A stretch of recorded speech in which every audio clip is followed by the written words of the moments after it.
with another video. And here today we're going to be talking about still in Psalms 23. And my name is Gregory Staten, for I am a prophetic artist. I'm still coming out of Psalms 23, as I said before, and we're going to begin at the 4th verse. And I'm not going to read the whole verse, just part of it. And I'm going to talk about that a little bit and show you a picture that I painted, sort of symbolizing whatever the God had given me, a vision of what this verse means, what this part of the verse means. And I hope y'all enjoy the picture and my explanation of it, my metaphorical. I hope you understand it. So let's begin. Yea, though I walk through the valley of the shadows of death, I will fear no evil. As you can see, this picture here is a man, there's a shepherd walking through a narrow path, you can call it, with walls on both sides, and the sheep is behind him, and they're following the shepherd. They'll follow him through this narrow valley, as you can say, or narrow corridor. As they follow him, they know that he is their guidance, their leader, and that he is their shepherd. And what does it mean when they say, though I walk through the valley of the shadow of death? You know, walking is walking through is emphasize that you was walking through something, that you're going to go to one end to another end, another situation to another situation. You go through a situation that may be causing you trouble, financial, someone died, or you going through this situation. Know that God is the shepherd, is with you as you walk through this situation. You know, it's not saying that you deny this situation, that this situation exists, but know that God is with you, and His presence is with you. The shepherd is always there. He will not leave the sheep alone. He will not just leave you. He will guide you, and He will be there as you walk through this valley. As a valley is a low place. A low place, something like troubles, situations in your life. It's low. You're in a place where you feeling down, like the whole weight of the world is on your shoulders, and you don't see no way out. That you're in this low place and you just about to give up. You're about to give up because you are overwhelmed by situations of life. But know that, like I said before, the shepherd, He's there. He's in your presence. He's the one that you should be following. Don't follow after all these things of this world that cannot sustain you. These things here is all going to vanish. They're not going to last forever. You're not going to be here on this earth forever. Someday, we all got to go. We all got to leave. We all got to pass away. And we just here for a short time. There's some people just here for a few moments, a few minutes, and there's some here over 110 years old, which is remarkable. But that is life. That is what God had given us, that breath of life.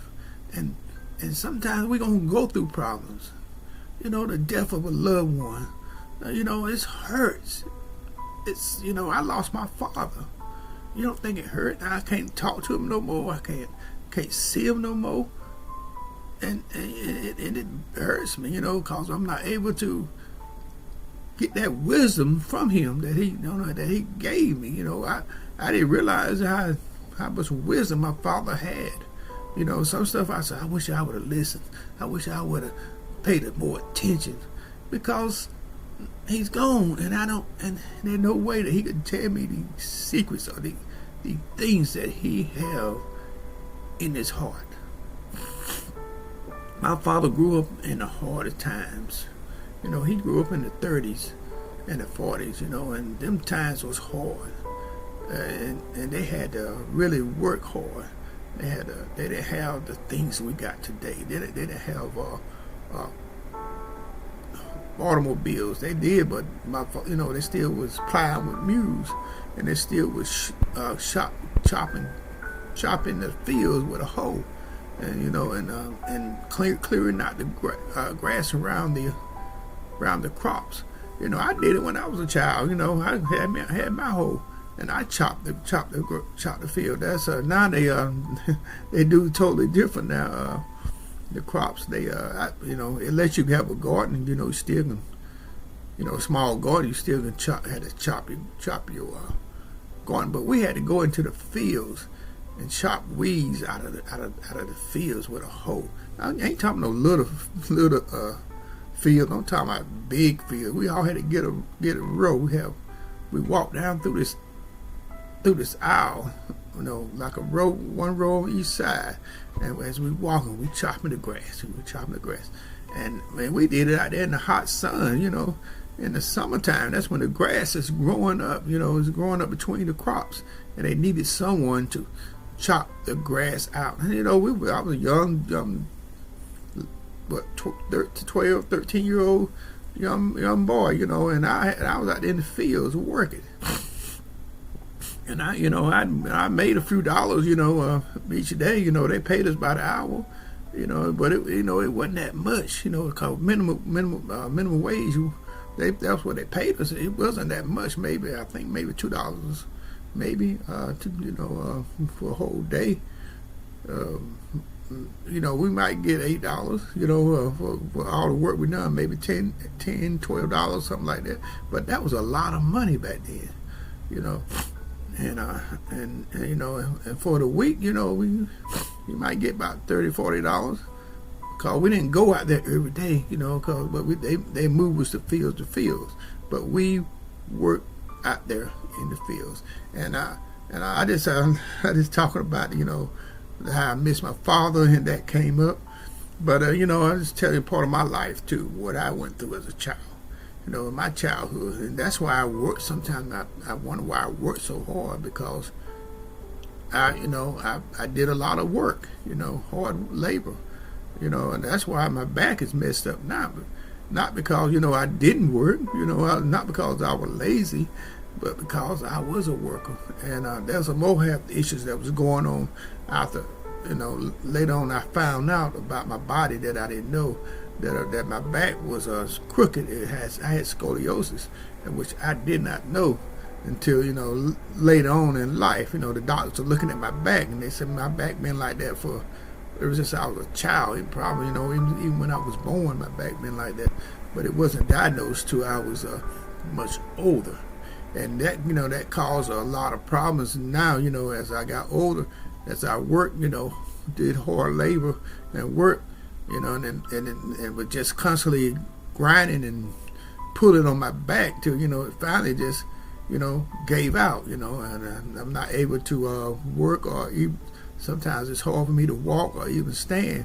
But right now, because I just basically worked my back till it ain't able to do nothing no more. But I thank God that he kept me through all this.